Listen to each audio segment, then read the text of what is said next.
ငါတို့ကတဲ့ဒီငွေကြောင့်ဒီကိုရီးယားရောက်လာခဲ့ကြရတယ်အောက်မလို့ဒီငွေကိုအချိန်ရတယ်လို့မျိုးစုဆောင်းရမယ်တဲ့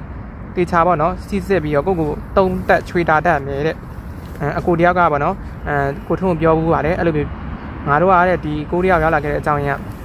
ဒီငွေကြောင့်ပေါ့နော်အောက်မလို့ဒီငွေကိုအချိန်ရတယ်လို့မျိုးငါတို့စုဆောင်းရမယ်တဲ့သူများနိုင်ငံကြီးမှာပေါ့နော်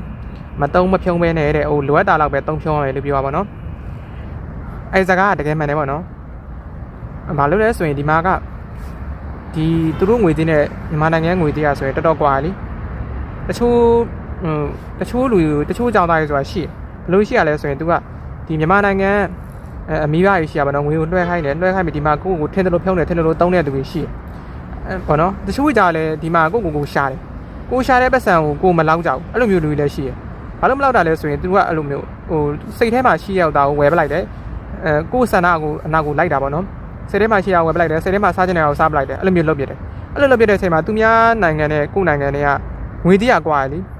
မြန်မာနိုင်ငံ3000လောက်ဆိုရင်ဒီကိုရီးယားမှာ1000လောက်ပဲရှိရဘူးအဲ့လိုမျိုး3စားလောက်ကွာနေတဲ့အချိန်မှာပေါ့နော်စုတက်ဆောင်းတက်မယ်ဆိုရင်တော့ကိုတော့ကတော့အပိုကြီးပါပဲပေါ့နော်အားမလို့အဲ့လိုမျိုးတုံးဖြုံးနေတဲ့လူမျိုးပြောချင်တာပေါ့နော်ဒီကိုစားချင်တာစားရမယ်ကိုဝယ်ချင်တာဝယ်ပြတော့မယ်ကိုရဲ့ဆန္ဒနာကိုလိုက်တော့မယ်ဆိုရင်ကိုထွန်းပြောရဲပေါ့နော်ဟိုကိုပြောတဲ့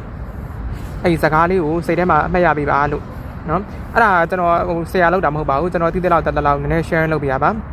ဆရာလောက်တယ်လို့လည်းမထင်ပါနဲ့ဒီမှာကလူတိုင်းမှာတော့ရီမန်းချက်တွေကတော့ရှိကြပါတော့ကိုထွန်းမှာလည်းရီမန်းချက်ရှိပါတယ်ဒါပေမဲ့အဲ့ရီမန်းချက်တွေကိုအကောင့်ထဲပေါ်နိုင်ဖို့ကတော့ကိုတိုင်းစူးစမ်းမှဖြစ်မှာပေါ့နော်ကိုတိုင်းမစူးစမ်းဘဲနဲ့တော့တူကတော့ဖြစ်လာမှာမဟုတ်ပါဘူးကိုထွန်းလည်းအဲ့လိုမျိုးရီမန်းချက်ကတော့ရှိပါတယ်ဒါပေမဲ့ရီမန်းချက်တသွေးမသိမ်းဖြစ်လာမလားဆိုတော့ကျုံမပြောတတ်ဘူးပေါ့နော်ကန်စီမန်ယာအတိုင်းပေါ့ဒါပေမဲ့ကိုဘက်ကတော့ခုထိစူးစမ်းနေပါတယ်အားလုံးကိုကျေးဇူးတင်ပါတယ်နောက်ဗီဒီယိုမှာတွေ့ပါမယ်